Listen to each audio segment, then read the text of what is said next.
All right.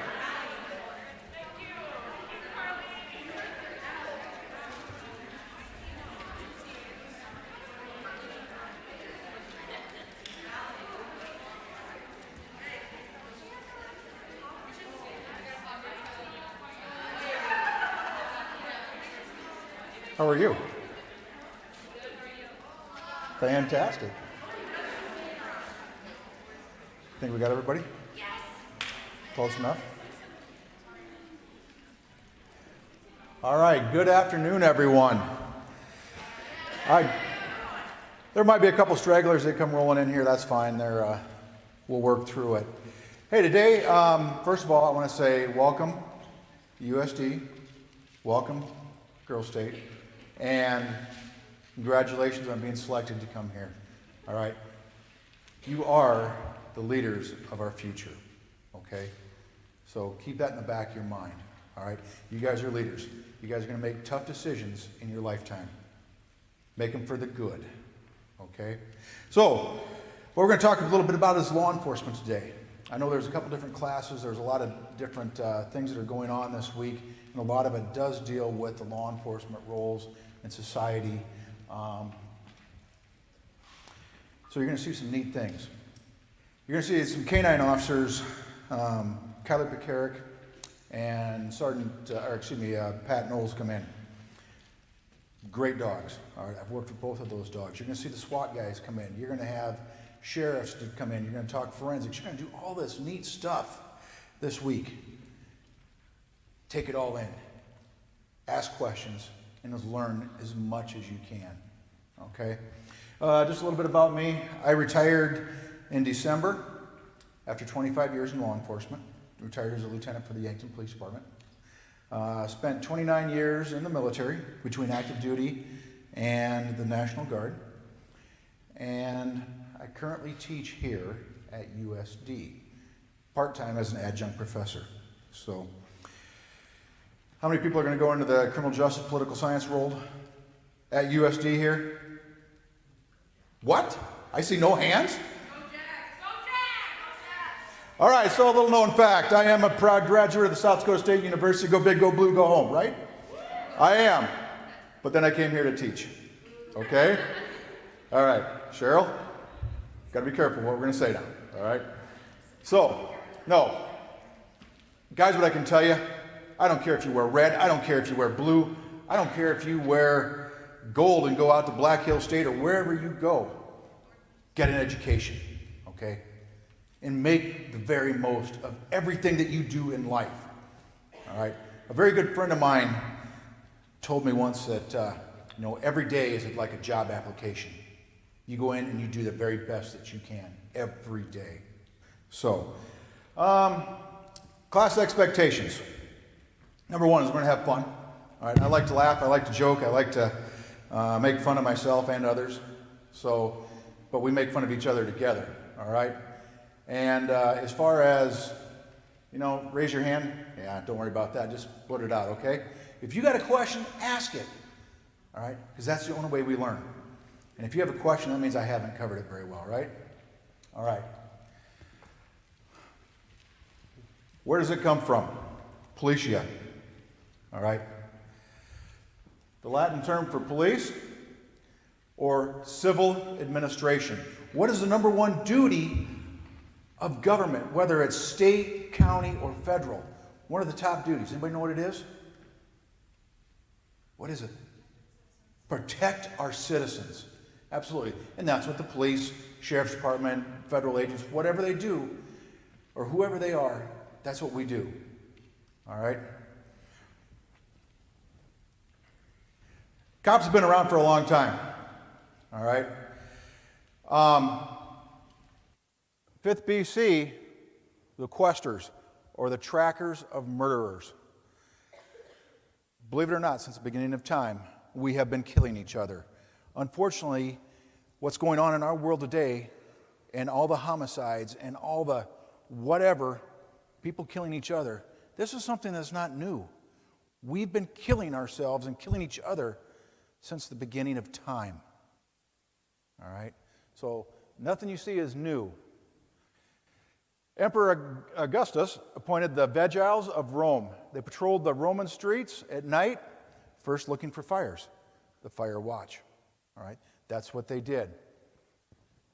Later, they got involved in the law enforcement activities.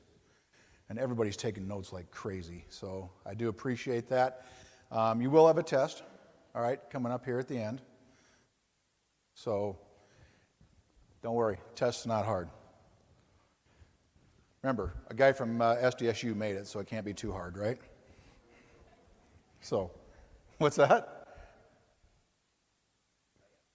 Go Yotes? All right. Where were you when all these people were saying SDSU? I'm just going to let that one go. All right. During the Middle Ages, criminals were tracked down by civilians, what we call today vigilantes. Okay? Which raised the hue and cry, okay? Which is a process by bystanders or summoned to assist and apprehend of criminals who witness the act of someone committing a crime. How many people have ever witnessed a crime here? Come on, I know most people have probably witnessed a crime. Whether it's somebody hitting another person's car and driving away, whether it's somebody getting behind the wheel of a car when they've had too much to drink, down to somebody vaping in school. And it happens. Somebody in here has done that. So I know it happens. Okay, it's what we do with that. It's important. Okay? And we're going to talk a lot about our moral compass at the very end here. All right? The watchword and duties, patrolling the streets at night. That's what the cops did back then. Lighting lamps, we no longer do that. Putting out fires. After 25 years in law enforcement, I can tell you I put out a heck of a lot of fires. It's usually caused by some drunk walking out of a bar and doing something stupid. Okay? So we still do that. And enforcing criminal law. All right? If I'm going too fast, let me know. Who's responsible? Out of this first row, who's a responsible one? Okay, so you're the only one out of all these ladies, you're the only one that's responsible. Right on. All right. This class goes until 3. At 2:55, you've got to tell me that I'm out of time. All right? So I don't have my watch on. All right. The police experience. All right. 1763, Henry fielded the civilian horse patrols of London. Do you know that London still has horse patrols? Most major metropolitan cities still have horse patrols. All right? I was just in Boston and watched the horse patrols downtown. Why do you think we have horse patrols? What? Okay, going back to the heritage, maybe not so much that way, but horses are big, they're powerful, they can move people quickly, and you can get around very quickly on a horse. There's a lot of places you can go on a horse you can't go on a motorcycle or a car, or by simply running. All right? 1770, foot patrols established in London, known as the beat system. The beat system is something no more than, hey, this is your little section of the world, this is your little section, and this is your section. Stay in your section. That goes back to community policing 101. That's a term that you'll hear on and off throughout the week, is the community policing aspect. And that's getting back and knowing people in your beat, people in your little section of the world, all right?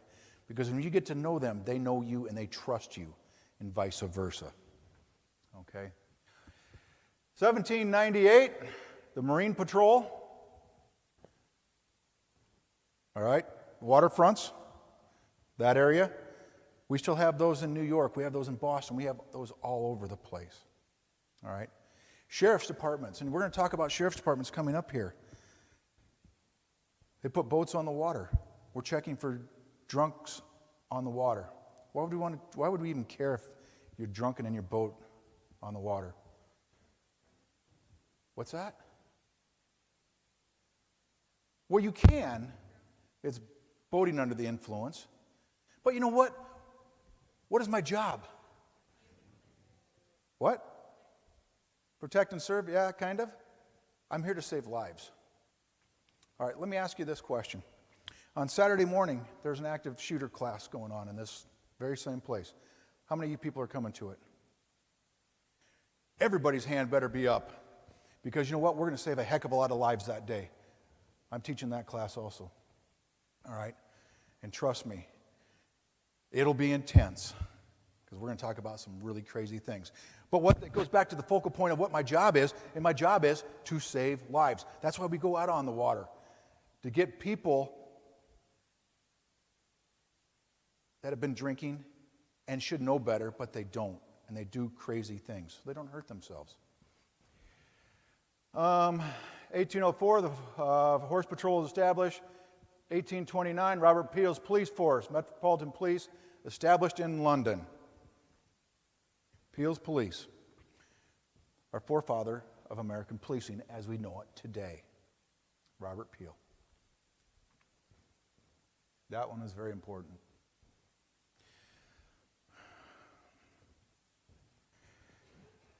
During the 18th century, law enforcement here in the United States, is when we started to take off.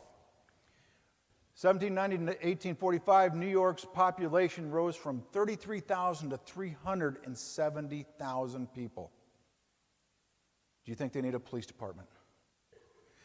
How many of you here have schools with school resource officers in them? Why do you have a school resource officer in your school? What? Keep us safe. If you have a school of 1,000 kids, that's a small town. And their job is to keep law and order, all right? And in addition to the law and order piece, they're there to establish relationships. How many of you can tell you the name of their school resource officer? Cool. That's good. Okay, so 370,000 people, populations and poverty drastically increase. What are we seeing today on the West Coast and East Coast? Poverty, crime. Who's responsible for that? Who's responsible for policing that and taking care of that? Law enforcement is. What happened in the Louisiana, I want to call it the Metrodome, but it's not the Metrodome. It's the Louisiana, where they had the Super Bowl, the football team there plays. What's that? Yeah, the Saints. What happened in that dome during Hurricane Katrina? Okay, law enforcement didn't give water to the citizens. That was FEMA's job. Law enforcement wasn't there, and what happened? People were murdered in that dome. People were raped. Women were raped in that dome. No law enforcement there. It was a poverty-stricken area at that point in time. There was no law enforcement there to handle the issues. So U.S. policing. The first police department, Boston Police Department, 8 members, and they only work during the day. Can you imagine a police department that only has 8 guys, and they work during the day? So what happens at night? You got it. How many here have heard their mother say nothing ever good happens after midnight? For the most part, nothing ever good happens after midnight. I've been involved in a couple of different law enforcement shootings, always after midnight. All right? Been involved in a lot of different incidents. It always seems like about 1:30 in the morning when someone's getting hurt. Okay? 1851, they started the night watch. 1853, they created the chief. Someone's got to be the boss, right? One of you guys can be the boss, all right? Someone has to tell them what to do. Because if we don't have someone in charge, what do we have? We have a mob. That's exactly what it is. She's doing her own thing, she's doing her own thing, she's doing her own thing, blah, blah, blah. You guys get the idea. So somebody has to bring everyone together so we're doing one thing and we're doing it the right thing. Okay? So 1854, police departments were constructed, and multiple police departments were constructed. We don't work out of one building, we work out of multiple buildings all over our communities. Okay? And that's kind of what we're getting back to, is instead of having one building, we have multiple buildings all over the place, because that makes it more convenient for you to come in and tell us what your problems are. Okay? Not until 1859 did they actually wear uniforms. How many times have you guys seen cops that don't wear uniforms? A lot, all right? Investigators usually don't wear uniforms. And by the way, when you do start out in law enforcement, ladies, contrary to what some people say, you don't start out at the top, all right? You usually start out at the bottom, which means you're a uniformed officer, okay? After you get some experience and you get promoted up into an investigation slot, then you move into those kind of positions. New York, 1845. They started working 24 hours a day, 7 days a week. 1853, they started wearing uniforms. 1857, the Civil War erupts at the New York City Hall. Anybody know what that is? All right. How important is training in your lifetime? Learning how to do your job. You think it might be important? So if no one ever told me how to be a cop, no one ever trained me how to be a cop, what kind of cop am I going to be? I'm going to stink, right? I'm probably going to be an abuser of the authority, abuse my badge. I'm probably going to do things I shouldn't be doing. We had Irish immigrants. New York, big Irish community, correct? Everybody coming in through Ellis Island, Irish. All right, not everybody, but a good portion of them. A lot of Irish gangs, a lot of things like that. There was no training. Nobody told them what to do. That caused the uprising. During the 19th century, law enforcement or policing, you had to clean the streets. That doesn't happen anymore. Now, you'll hear people say this, and it drives me absolutely crazy when you arrest someone for drugs, or you arrest someone for a DUI, or something like that, and they'll say, well, you're still cleaning the streets, you're just getting the trash off the streets. That's not trash. Ladies, we're talking about human beings here, all right? They are not trash. So they had to pick up after their horses. You know, they're riding their horses around, and what's a horse leave behind it? Yeah, don't walk behind a horse because, you know, you get dirty. Get it? Contagious diseases. They had to check for those. Care for the homeless and the poor. Guess what? We're still doing that. We are still taking care of homeless people because they are human beings. They're very important people. Everyone has issues in their life, all right? If you look to your left, you look to your right. That person has issues, all right? And we all know deep inside our own hearts and our own minds that we all have issues, all right? Let me ask you this question. What's a major concern that we have in law enforcement today? What? Drugs? You guys got to speak up. I can't hear a thing up here. Gun control. Is that what I heard? All right. Why gun control? Because of shootings. You better be in my class on Saturday morning, right? A gun is nothing but a tool. The gun does not kill people. People kill people. So, that's what it is.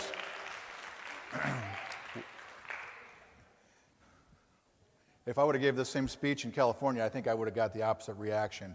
But People kill people. Mental health. Mental health is a huge part in law enforcement today, all right? There's not a person in this room right now that does not have mental health issues. It's called depression.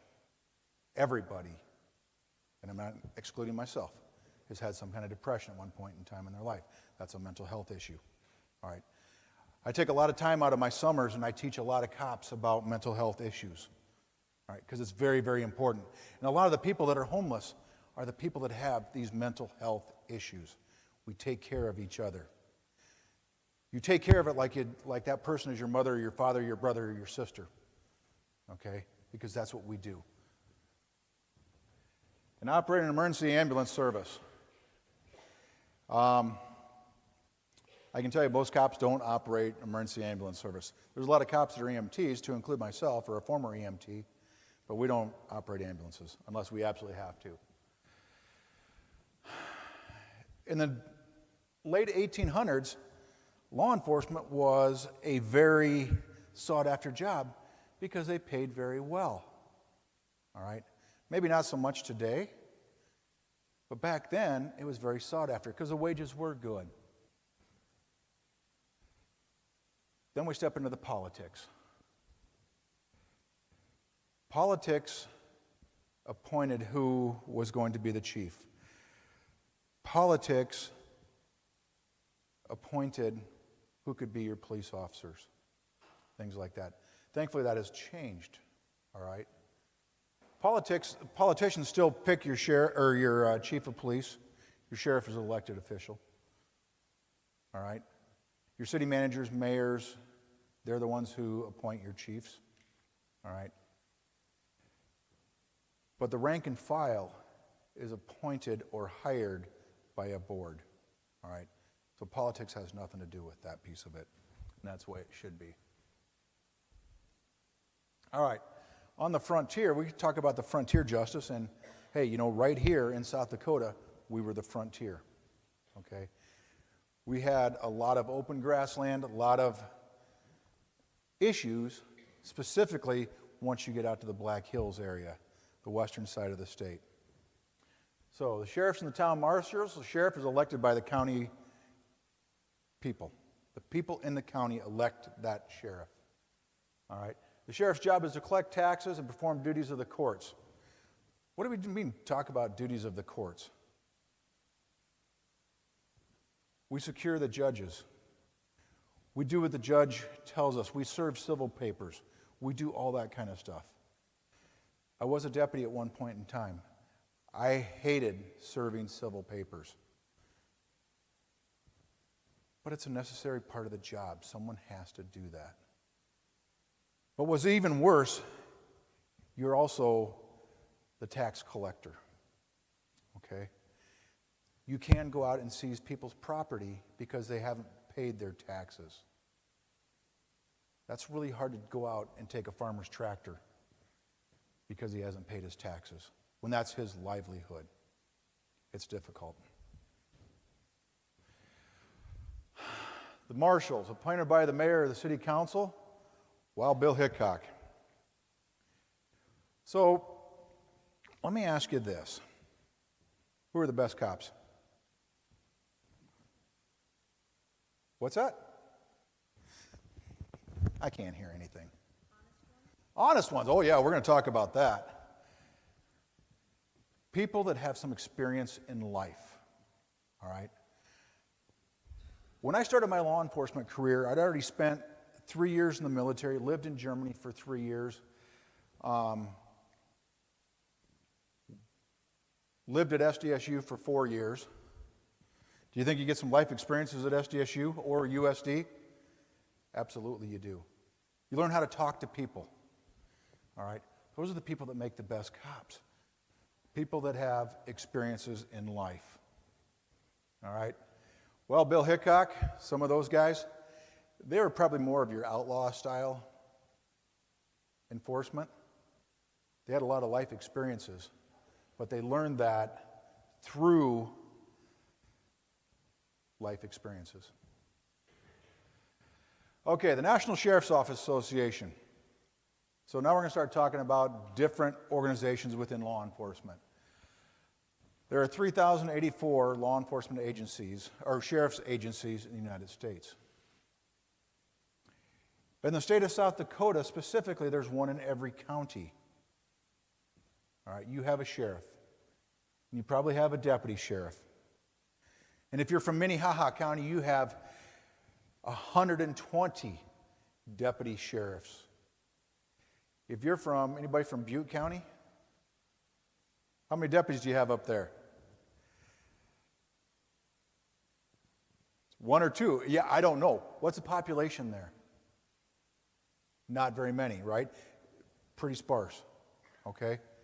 You probably got a couple deputies versus Minnehaha County, Sioux Falls, which has the 120 deputies. You got two? Okay. Which is pretty good. The range of size from the small ones, where this young lady's from, Butte County, to the big ones in South Dakota here. That's Sioux Falls, Rapid City, Pennington, Minnehaha counties. All right? 48 states have sheriffs. Connecticut, Alaska do not. No counties. You have no county, you have no county sheriff, right? Serving civil process. That's me taking you civil papers saying that you need to appear in court. That is me taking you civil papers saying that you owe this amount in taxes. Okay? Civil process. Collecting taxes. And I told you that is the worst part of the sheriff's department's job, is going out and taking property so we can pay the taxes, especially taking someone's livelihood. I've been involved where we've taken combines before.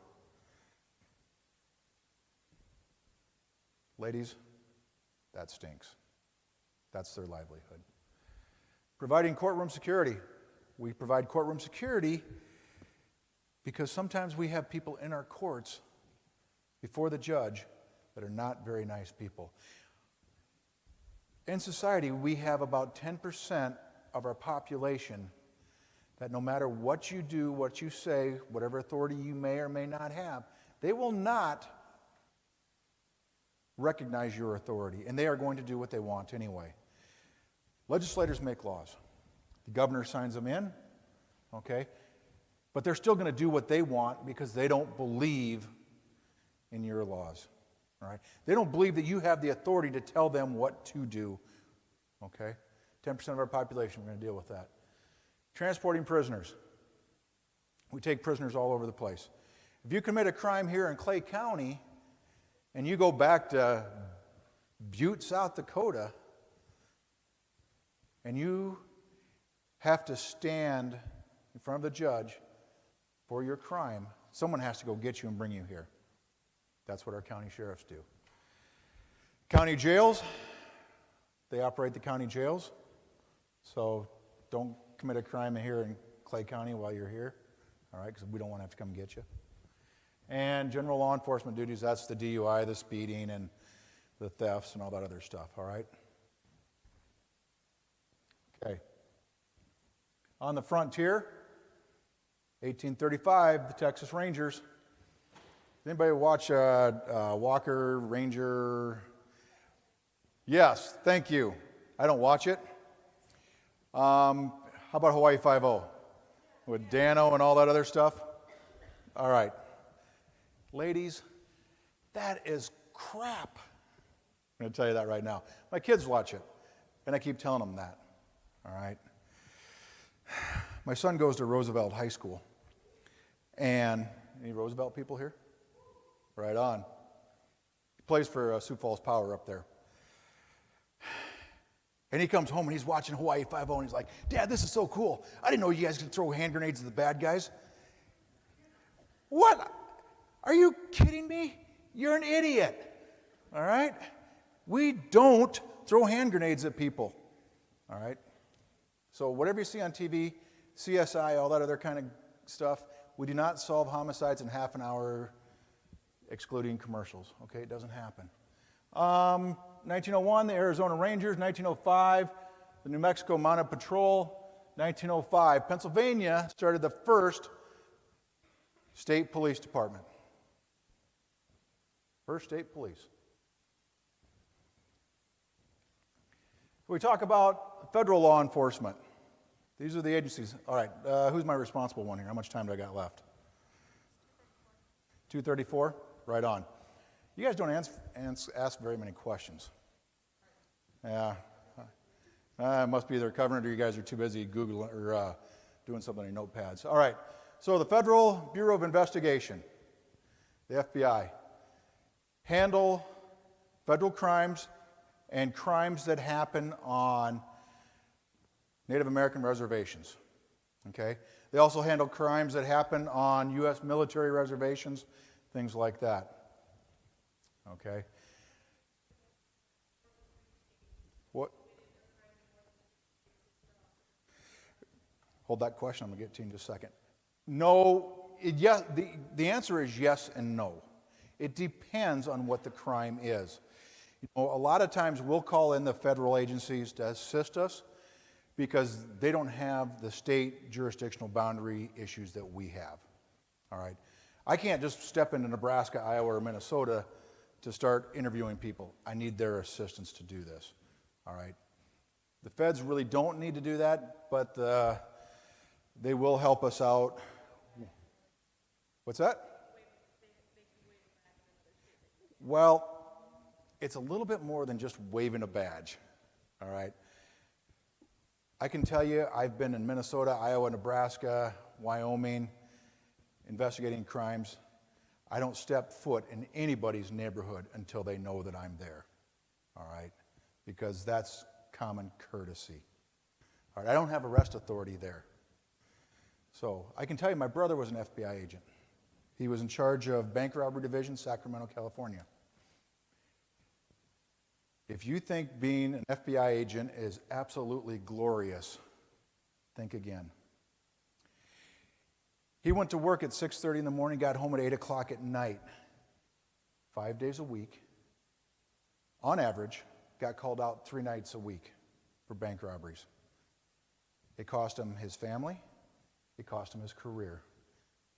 Because after a while, you just get burnt out. All right? It's not as glorious as you think. I was coaching a hockey game with a friend of mine who's an FBI agent. We're in Pierce, South Dakota.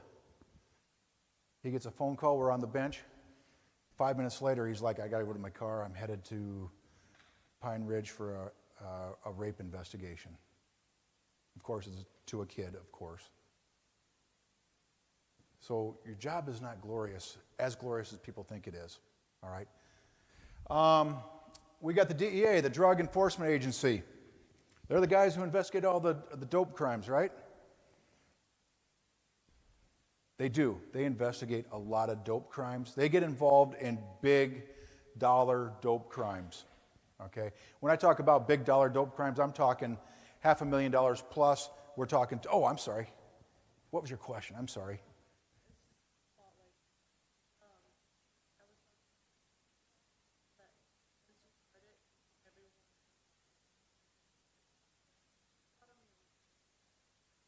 Yes. Now, you're talking training-wise, or you're talking like selection where they go? Okay. So, let me get back. We're going to talk about training here in a minute. Let me get through a couple of these slides. Let's talk about training here in a minute. DEA. All right, the Drug Enforcement Agency. They work out of Quantico, Virginia, is their headquarters. So we're talking $500,000. You better have $500,000 or probably 2 to 3 pounds of dope. Whether that's fentanyl, meth, if you got a truckload of marijuana, they're going to get involved. But we're talking 50 pounds or 100 pounds of marijuana before they even get involved. All right. U.S. Marshal Service, the oldest federal service, they go after the warrants. All right.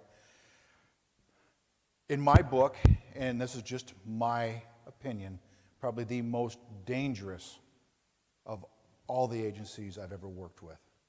Because they're always going after the fugitives that are usually armed. About a year ago, before I retired, we had a guy, had an AK-47, prior felon. He's living in my jurisdiction. We spent 3 days on stakeouts trying to find this guy and everything else. Just a nasty thing. And these federal marshals, they walk in and they're like, someone's got to do it. Get your body armor on, boys. We're going after them. Boys and girls. Omaha, Nebraska, a couple years ago, had a young lady killed, part of the fugitive task force with the U.S. Marshals. She goes to hit a house, a gangbanger house, and unfortunately, things went bad. And that does happen. Cops do die. All right. She was the first one through the door. She was highly trained. She was skilled. She was good. But not good enough to stop a bullet that went through her brain. First one through the door. Immigrations, naturalization services, the Border Patrol. You guys all hear what's going on our southern border. Do you think that's probably the toughest job out there? Probably not the most dangerous job, but one of the toughest jobs. All right? It's hard. You have waves of people coming in and you're trying to stop them from coming through the border. All right? The border guys, and I know several of them, you know, we'd kind of laugh if we get 5 pounds of marijuana and they're like, holy crap, you guys got 5 pounds of marijuana? And, you know, we kind of chuckle about it. They're like, yeah, we got 5 tons the other day out of a semi-truck. Yeah, we shut our mouths and we turn around and walk away with our heads down. All right? But that's a good thing. That they're doing their job, so all we get is 5 pounds, they get 5 tons. All right? Very hard job. We're keeping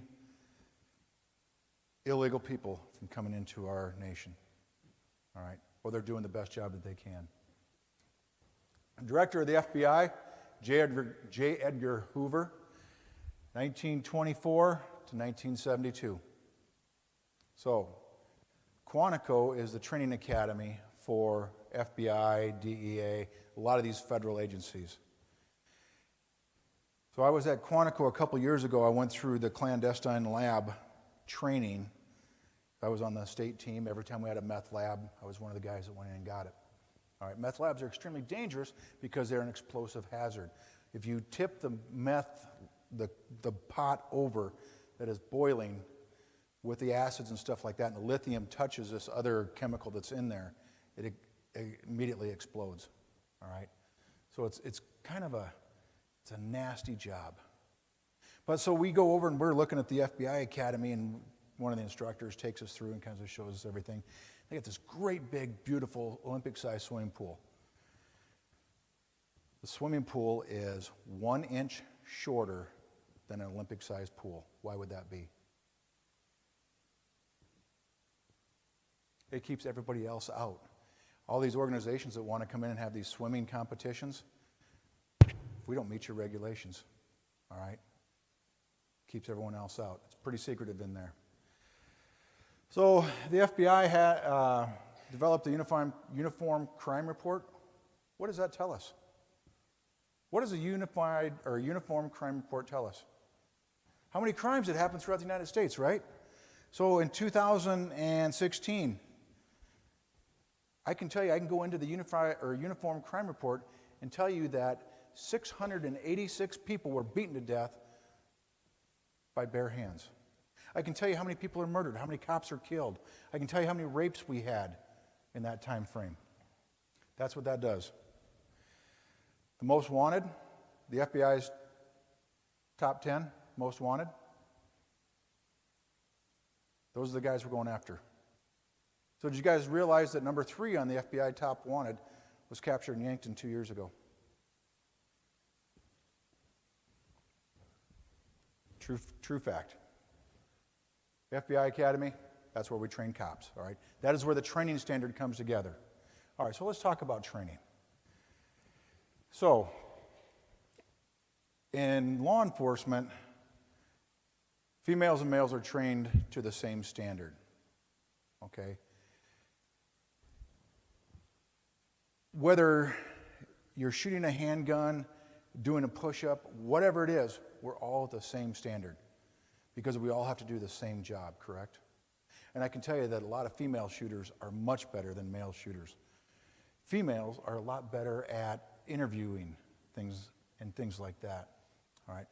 But generally, if you go to the FBI, 4 months at the FBI Academy. But we got to get there first. We're going to talk about ethics and morals here at the end. So 4 months. You learn everything from civil law to criminal law to firearms to defensive tactics to driving to how to put a gas mask on, how to handle a riot, how to handle a bank robbery. You learn all that stuff. Now, the state training academies are not quite that extensive, all right? Depends on which state you go to. In South Dakota, you go to a training academy for 13 weeks. So in Yankton, and I'll just speak specifically of that one because that one's the one I'm most familiar with. I was a training officer for our organization before I retired. So once you're hired, you start training with us. We do 5 weeks of just classroom training. And then you have 14 weeks with a veteran officer or a training officer, a PTO, police training officer, in a car. And then from there, you go on to peer for 13 weeks. And you think, oh my gosh, finally I'm a cop. Oh no, that's when training starts. Every year you will get another 100 to 200 hours of training. Why do we train our officers that well? Because I believe in you. I believe in that you're going to go out there and do the right things in life, okay? That you are going to treat other people the right way, and you're going to be able to handle anything that comes in front of you. The worst thing that can ever happen to me in my lifetime is that you get killed because I failed to train you, or someone else gets killed because I failed to train you, all right? When you go out there to a major car crash, and mom is looking at you trying to say, save my child, you have to know what to do. You have to know what to say. And even though you know you can't bring that child back, you still need to know what to do and what to say. All right? And if you can save that child, you better darn well know what to do. All right? That's why we have that kind of training. So the U.S. Marshal Service, they protect federal judges, transport prisoners, and run the federal witness protection. I got 10 minutes left? We're just getting started. I got like 50 more slides. All right, so witness protection. If you testify in a major crime, do you think the bad guys may be coming after you? Absolutely, especially in a RICO case where we have racketeering, different things like that. We have mass organized crime. There are going to be people that are going to probably come after you. They will put you in witness protection, and then that is where you will basically live the rest of your life. But you're doing the right thing, okay? We're doing the right thing because every one of you guys could be the victim someday, and we're trying to prevent that from ever happening in the future. All right, the Treasury Department, the Bureau of Alcohol, Tobacco, and Firearms. All right? The biggest piece I know about them, and I don't know a lot about the ATF other than they deal with the firearms crimes. All right? Because I didn't work with them. We handle our own firearms crimes. We handle all that stuff. All right? The biggest piece that I worked with those guys on is the explosive threat. When I went to bomb school, the ATF, they are the guys who do a lot of the teaching on that. All right? The IRS, guess what? People cheat on their... Hey, did you know people cheat on their taxes? Who would have ever thought that someone would cheat on their taxes? They come back and they investigate those kind of things. Tax fraud. Customs Service, we all know that people are trying to sneak stuff in the United States, right? Customs Service handles that stuff. Secret Service, created in 1856 to investigate counterfeiting, all right? But they're also the President's Guard, okay? So who's been to Washington, D.C., been to the White House? Outside? Anybody been on the inside yet? You have. That's cool. I've never been to the inside, all right? Very few people ever get to the inside. It's all done by the Secret Service, all right? When you're standing on the outside and you see people walking around on the top of the White House, those are Secret Service agents. Most of the time what you don't see is they're the guys with the sniper guns sitting up there ready to protect the president.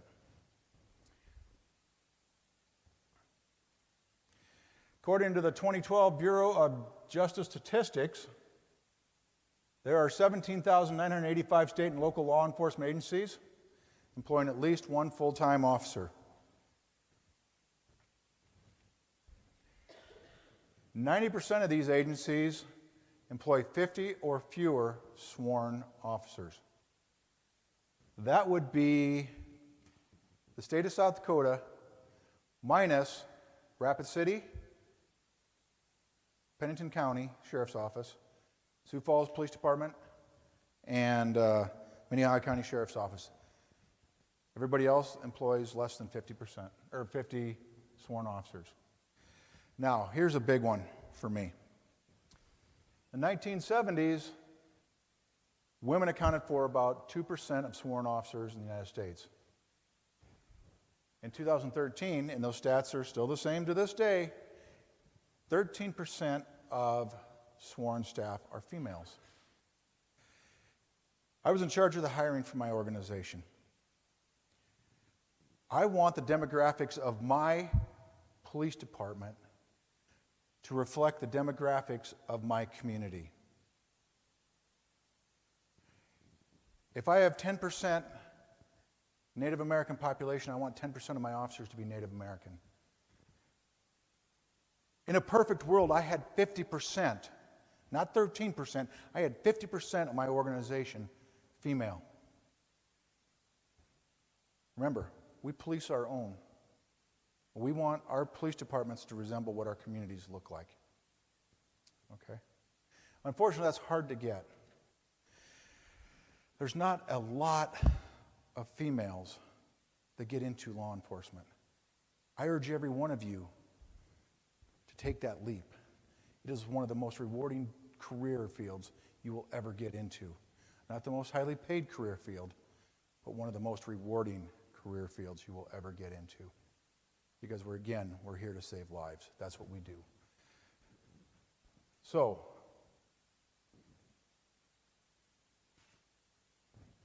I'm probably going to have to click on this one. This is a video of a young Texas state trooper. And she's about as ornery as you can get.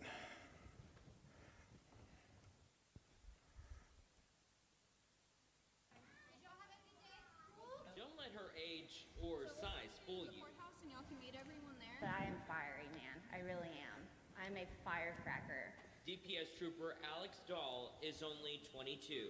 So I went through recruit school at 20, turned 21 the week before I graduated recruit school. So I was the youngest trooper in the state for a little bit. She's been with DPS for about a year and a half. I was probably 3 months into the FTO process, maybe. She says being young and a female is both a blessing and a curse. So I'll walk up to a car and they're like, oh my gosh, you're so cute, or I could totally take that girl type thing. We'll see about that. Dahl says people today are more open-minded, women in law enforcement. I think we are getting better. I think it definitely still is.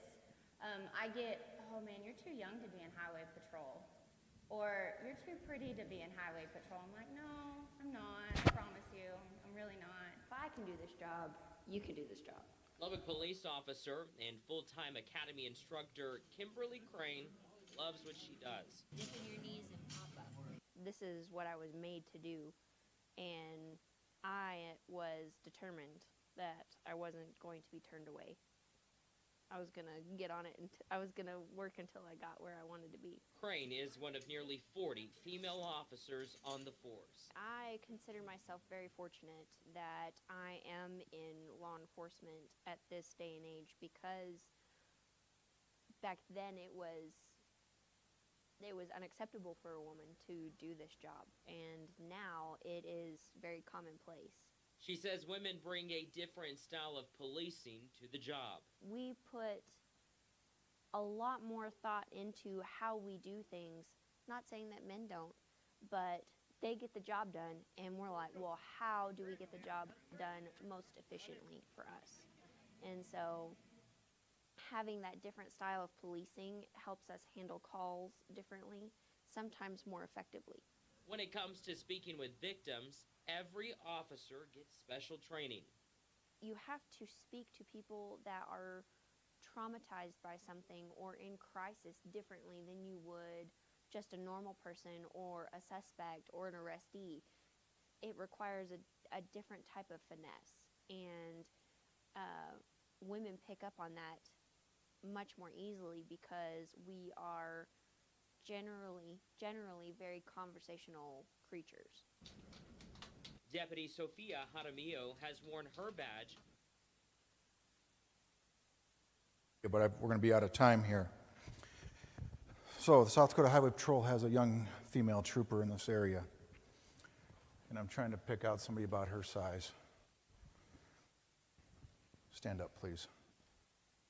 You're like, oh, great, why'd you pick me?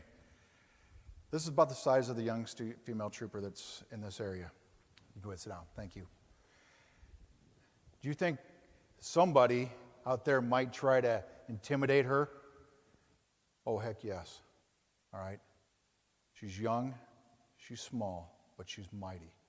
And I can tell you, as a state trooper, and this girl is fantastic.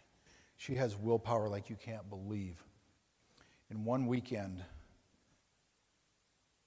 last summer, she shot a man right over here on the interstate. The night before, she tased a guy that attacked her. The night before, she was at a fatal crash with me, with 5 dead people laying on the road. A girl that looks just like her can do that. You can do that. So there you go. You see what's in South Dakota. All right. There's a lot of cop shops, a lot of popos all over the place. All right. We're here, there, we're everywhere. South Dakota Highway Patrol. Colonel Craig Price is the director of the South Dakota Highway Patrol, or was the director of the Highway Patrol. Who's from Pierre here? Anybody from Pierre? All right. Works out of the Pierre office. All right. He just got promoted here. He got promoted to the director of highways, or a director of public safety. He is no longer the superintendent in charge of the Highway Patrol. If you happen to see the test question, he is the director, okay? We have the Division of Criminal Investigation. We have the Game Fish and Parks, the Bird and Turtle Cops, is what we call them, and the Department of Revenue, again, taxation. In South Dakota, through the governor, or through the Attorney General's office, we have 5 other departments within the Division of Criminal Investigation. Evidence. We have evidence techs in there. The beauty about most agencies is we do not use their evidence people because we have learned to do that on our own. And if you take my class at USD here, I'm going to teach you how to do that. All right? We have the biology and the DNA section up there. Guess what? We can get DNA off about anything anymore. It's awesome. Impression evidence. That's your tire tracks, that's fingerprints, well, not so much fingerprints, but that's pry bars, that's things like that. Firearms and tool marks, we have a section that takes care of just firearms. And we have trace evidence. When you go to a crime, if you commit a crime, do you think you're always leaving evidence behind? Yes. Lackard's theory. You go to a crime, you always leave something behind. I don't care how careful you are. Community-oriented policing. All right. If we look at the 6 pillars of community policing, those 6 pillars, and that's not a new concept, that goes back to Sir Robert Pale in England. But we're coming back to that and what holds up our foundation in the law enforcement world. Okay? Community policing is nothing more than getting back out to our communities and working with people in our community. We no longer need to work inside of buildings. We need to be working right here, educating people about the rights and the wrongs. All right, this is my last slide. This is very important to me, and this is the very first slide I teach every year. My very, very first slide and my only slide for my first class of every year. Your moral character, who are you? Okay. When I do background investigations, I want to know who I'm hiring. Are you the right person? Wayne Gretzky, any hockey players in here? Where at? Sioux Falls? So you know Barrett? She's my niece. Sweet. All right. So, remind me you're going to be here on Saturday, right? Good. So I know who I'm going to pick on. Okay. Who are you? Wayne Gretzky tells us to always be the good guy, or in your case, be the good gal. All right? We don't pick on people. We don't go after people. We are always the good guy. All right? We always help that other person. So what have you done to help other people? Because I told you this 100 times now. We're cops. We're here to save lives. We're here to take care of people. That's what we do because we care about society. Your background. Are you trustworthy? If I do a background investigation on this young lady, I'm talking to your parents, I'm talking to your neighbors, I'm talking to your teachers, I'm talking to your minister, I'm talking to people you hate, ex-boyfriends or girlfriends, whatever it is. Don't care. All right? I'm talking to everybody. So she's going to give me 2 names of people that I haven't talked to yet. I'm going to go talk to those 2 people who are going to give me 2 more names I'm going to go talk to. There is nothing safe in your background because I'm coming after it all. Because if I don't, I am liable. If I don't, and I hire the wrong person, and you go out there and kill somebody, it not only reflects on me, it reflects on my organization, it reflects on who we are and what we stand for. Drugs. Ladies, you don't need it. Stay the hell away from it. Okay? I don't care if it's a vape pen. I don't care if it's a dime bag of marijuana. Stay away from it. All right? It will get you nowhere in life. You find me one meth addict who didn't start out smoking marijuana. Find me one. I challenge you because you're not going to find it. Moral issues or sexual issues. I will go into your Facebook, I will go into your Twitter, I will go into whatever you have. And I had a young lady once. I said, is there anything in social media there that is going to probably be negative? Well, minus a couple of naked pictures of me on YouTube, a couple of naked pictures of me on my Twitter account. Yeah, I really don't need those plastered. If I hire you, I don't need those plastered on the side of a cop car or on a stop sign after you start stopping people. Okay? That will end your career. Moral courage. Do you have the moral courage to do the right things? To stand up and be the good guy or good gal in your world. Okay? You got to have moral courage. The young trooper that lives over here, do you think she wanted to have to tase a guy, shoot a guy, and deal with 5 dead people on a roadway all in one weekend? Oh, heck no. But she had the moral courage to step right back in that car and keep on going. All right? And will you work for what you want? Skill will get you a ways, but I will hire the person who wants to work hard over the person who has some natural talent every day. Because that's what I need is somebody that's going to keep going out there and keep going after the fight. All right? Remember, hard work will get you a lot further than natural talent. And social media,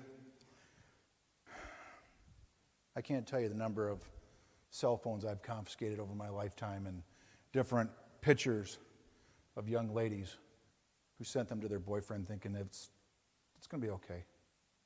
Until you break up with that boyfriend and then he sends them all over the universe. All right? Don't do it. All right? And if you're dating somebody that's asking you for pictures, kick his butt right out of the door. All right? Because, sorry, it's not right. What's your questions? Yes, ma'am.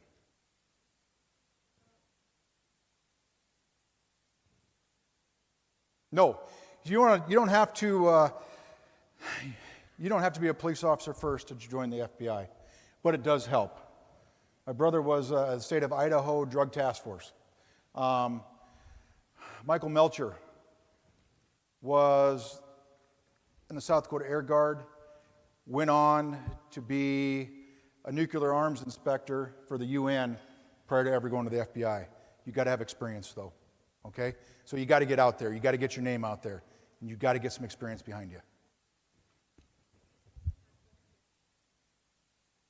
What's my most what?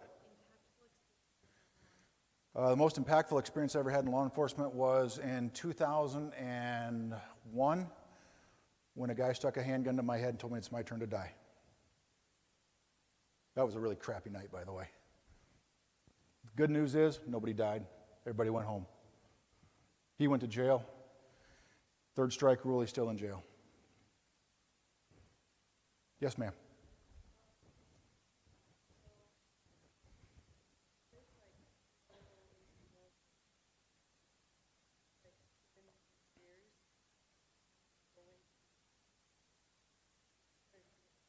All right, so her question is, what if you go into the military first? Amen, sister. Absolutely. I'm all for it. All right? See the world.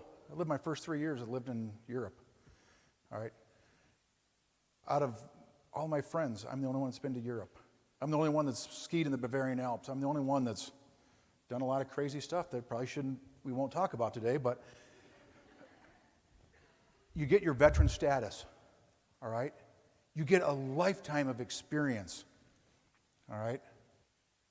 So I am absolutely in favor of going to the military. All right, so you asked me the question, who asked me my most impactful thing right there? So the second piece of that, and I should have finished up with this one. The second thing that impacted me the most in life was in, I think it was 2007. I think it was, it was earlier than that. 2006. I returned home from Iraq. I really hated my job. I hated being a cop anymore. Until, I think she was 12 years old at the time. She walks into the door with her mom. We go into an interview room, and I'm like, all right, so what's going on? You know, what are we here for? Because the neighbor's been raping my daughter. She's 12 years old. She finally came forward.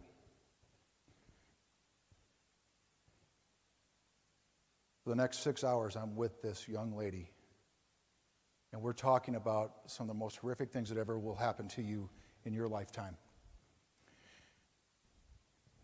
Long story short is, once I send her home with her mom, all right, I'm going to get this guy, okay? Because nobody has the right to do that to another person. So I interview this dude. He brings in his attorney. The attorney says, yeah, we're not talking. I'm like, that's fine. You're under arrest for multiple counts of rape. This is a 12-year-old young lady. This is on Christmas Eve. She comes in on Christmas Eve. Christmas morning, we found this sexual perpetrator because he got released. He posted his money, got out of jail. The next morning, we found him hanging on the end of a rope. His own kids came to me months later and said, thankfully someone had the courage to stand up and do the right thing. Because we've all been violated also. That's his own kids. Right? Well, as it turns out, this young lady got married here a couple years ago, and I was in her wedding. All right? It's impactful. It's impactful because we do the right things and we take care of people. All right? Because someone has to do that, be that person. I encourage every one of you to go into this career field. All right, and I think I'm probably out of time. Sandy, am I out of time? Or Cheryl? Oh, I'm past? Where's my timekeeper? You let me go past. All right. Ladies, I will be back on Saturday morning. If you have questions, we will talk about it then. All right? So, thank you.